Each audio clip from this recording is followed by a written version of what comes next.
தமிழ் வணக்கம். கடந்த 24 மணி நேரங்களில் ஈரான் அமெரிக்க போர்க்களத்தில் ஏற்பட்டிருக்கின்ற அதிர்ச்சி மாற்றங்கள். முதலாவது, ஈரானினுடைய அதி உயர் மத தலைவர் மொய்டபா காமேனி எங்கே? ஈரானினுடைய இப்போதைய அதிபர் மசூத் பெசஸ்கியான் முதலாவது உண்மை தகவலை வெளியிட்டிருக்கின்றார். கள நிலவரம். இரண்டாவது, டிரெஸ்டன் பேரழிவு. கிறிஸ்டியன் மௌரிட்சனுடைய ஆய்வு கட்டுரை. அமெரிக்க அதிபர் இரண்டாவது உலக மகா யுத்தத்தில் அளிக்கப்பட்ட டிரெஸ்டன் என்கின்ற ஜெர்மனிய நகரத்தை முற்றாக தரைமட்டமாக்கி 25,000 பேரை கொன்றது போல ஒரு போரை கனவு காணுகின்றார். ஆனால் அமெரிக்க அதிபரினுடைய நிலை என்ன? அமெரிக்காவினுடைய பேட்ரியாட்டிக் ஏவுகணைகள் 80% ஏவி முடிக்கப்பட்டு விட்டன என்கின்ற இன்றைய வால் ஸ்ட்ரீட் ஜேர்னலினுடைய அதிர்ச்சி செய்தி அமெரிக்காவில் படபடப்பை ஏற்படுத்தி இருக்கின்றது. இது மாத்திரமல்லாமல் ஹவுதி ஆயுததாரிகள் என்ன செய்திருக்கின்றார்கள்? நேற்றிரவு 2 பிரம்மாண்டமான சவுதி அரேபியாவினுடைய ஆயில் டேங்கர்கள் மீது தாக்குதலை நடத்தி இருக்கின்றார்கள். அதற்கு முன்னதாக வடக்கு பாரசீக பகுதியில் வாபா என்கின்ற டேங்கர் மீது தாக்குதலை நடத்தி இருக்கின்றார்கள். விவகாரமானது உச்சக்கட்டத்தை அடைந்து கொண்டிருக்கின்றது.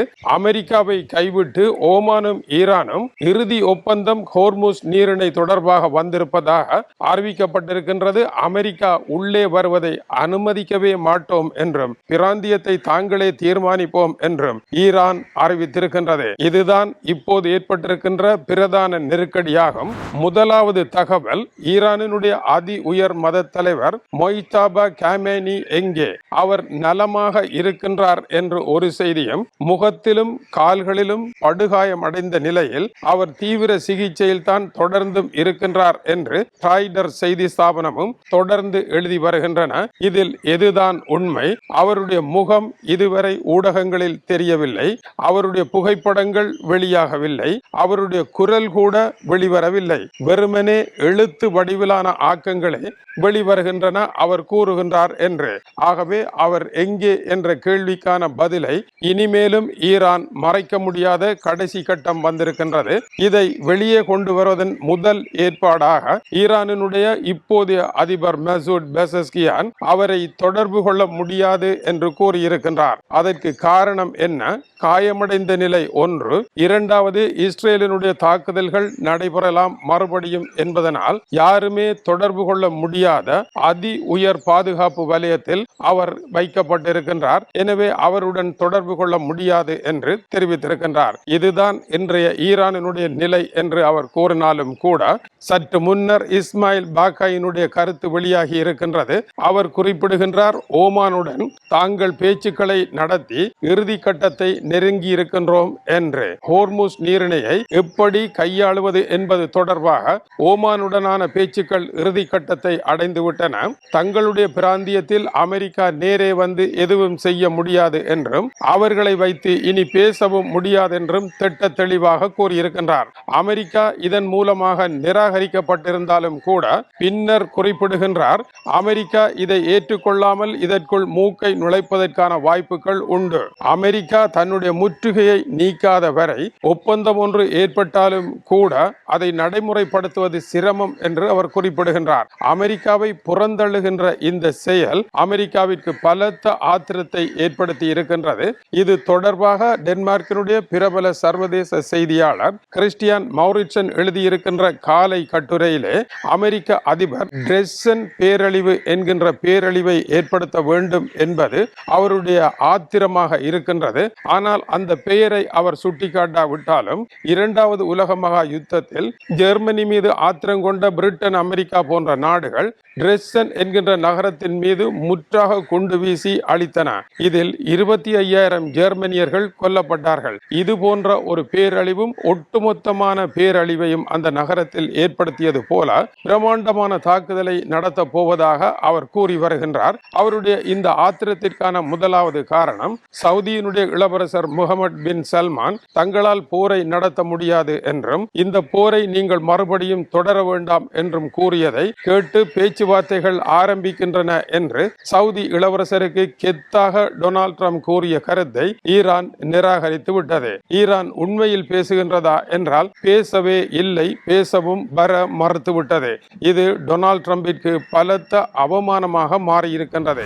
இரண்டாவதாக, ஈரான் ஒரு சுண்டங்காய் நாடு என்று அவர் கருதியவர். ஆனால் மிக சொற்பமான விலை குறைந்த ஆயுதங்களை வைத்து அமெரிக்கா என்கின்ற யானையை படுக்க வைத்திருக்கின்றார்கள். ஓர் எறும்பு யானையினுடைய தும்பிக்கைக்குள் நுழைந்தால் யானையே படுத்துவிடும் என்கின்ற ஒரு போர் வியூகத்தினால் படுத்து கிடக்கின்றது யானை. இதனால் அவருக்கு எழும்ப முடியாத நிலை இருப்பதனால் ஏற்படுகின்ற எறும்பு என்னை வென்று விட்டதா என்கின்ற யானையின் பிளிரல் போன்ற ஓர் ஓசையை அவர் இவ்வாறான பேரழிவு செய்வேன் என்ற பிலாக்கண ஓசை போல ஓசைகளை எழுப்பிக் கொண்டிருக்கின்றார். அடுத்தபடியாக உலக நாடுகளை அமெரிக்கா தான் ஆட்சி செய்கின்றது. அமெரிக்கா அசைந்தால் உலகம் அசையும், அமெரிக்கா நின்றால் உலகம் நின்றுவிடும். நான் அசைந்தால் அசையும் அகிலம் எல்லாமே என்கின்ற கோட்பாட்டை உடைத்து உலக எரிபொருள் ஏற்றுமதியை முடக்கி உலகத்தை ஆட வைத்தது அமெரிக்கா அல்ல, ஈரானே என்பதை பார்த்த பொழுது அமெரிக்க அதிபருக்கு ஏற்பட்ட சினம் மிக பெரும் சினமாக மாறியிருக்கின்றது. இதை தவிர அமெரிக்க அதிபரினுடைய உள்நாட்டு அரசியலிலும் அவரை ஆட்டம் காண வைத்து தோல்வி படிக்குள் தள்ளி இருக்கின்ற ஈரான் இப்பொழுது எல்லாவற்றையும் கடந்து அமெரிக்காவை மத்திய கிழக்கில் இருந்து நிராகரித்து புதிய ஒப்பந்தத்தை செய்ய முற்பட்டு இருப்பதானது அமெரிக்கா புறந்தள்ளப்படுகின்றது என்ற நிலையை உருவாக்கி இருக்கின்றது. இது மாத்திரம் அல்லாமல் ஈரான் சவுதி அரேபியா உள்ளிட்ட மற்ற நாடுகளுக்கெல்லாம் இன்று காலை கடைசி பெரும் எச்சரிக்கையை விடுத்திருக்கின்றது. அமெரிக்கா மட்டும் அடுத்த தாக்குதலை நடத்துமாக இருந்தால் வேறு வழியில்லை, உங்கள் மீது தாக்குதல் நடத்துவோம், அது அமெரிக்க முகாம்களாக இருக்காது, உங்கள் நாட்டினுடைய சாதாரண வீடுகளினுடைய கூரைகளில் விழும் குண்டு என்ற பொருள்பட எச்சரிக்கை விடுத்திருக்கின்றார்கள். இதனால் மத்திய கிழக்கில் ஒரு போர் வெடிக்கும் என்ற எச்சரிக்கையை அவர்கள் கொடுத்திருப்பதானது புதிய சிக்கலையும் டொனால்ட் ட்ரம்பிற்கு அவமானம் தரும் செயலாகவும் அது மாறி இருக்கின்றது. இப்படியான நிலையில் தான் ஹவுதி ஆயுததாரிகளினுடைய தாக்குதல் சாதாரணமானது அல்ல. பாலிஸ்டிக் ஏவுகணைகள் மூலமாக சவுதியினுடைய கப்பல்கள் மீது தாக்குதலை நடத்தி இருக்கின்றார்கள். சவுதி அமைதியாக இருக்கின்றது. இந்த விவகாரத்தை பேச்சுக்களின் மூலம் தாங்கள் தீர்க்க விரும்புகின்றோம் என்று ஈரானினுடைய அதிபர் கூறினாலும் தங்களுடைய பிராந்தியங்களை பாதுகாப்போம் என்று அவர் கூறியிருப்பதானது அமெரிக்காவிற்கு மத்திய கிழக்கில் இடமில்லை என்பதாக மாறியிருக்கின்றது. இந்த நிலையில் ஆத்திரமடைந்த இஸ்ரேல் லெபனானினுடைய தென்பகுதியில் நேற்றிரவு குண்டுமழை பொழிந்திருக்கின்றது. இதில் என்னதான் நடைபெற்றிருக்கின்றது? கடந்த 24 மணி நேரங்களில் உலகம் மகிழ்ச்சி அடையக்கூடிய எந்த விதமான முன்னேற்றத்திற்கும் செல்ல முடியாமல் இருப்பதற்கான காரணம் இவர்களில் யாரும் மகிழ்ச்சியாக இல்லை என்பதுதான் இதனுடைய தொகுப்புரையாக இருக்கின்றது. நாளை என்ன நடைபெறப் போகின்றது? அடுத்த செய்திக்கு காத்திருங்கள். இது டியூப் தமிழனுடைய உலக செய்திகளுக்காக இலங்கை வடபுறம் யாழ்ப்பாணத்தில் இருந்து கீசே துறை. வணக்கம் உறவுகளே.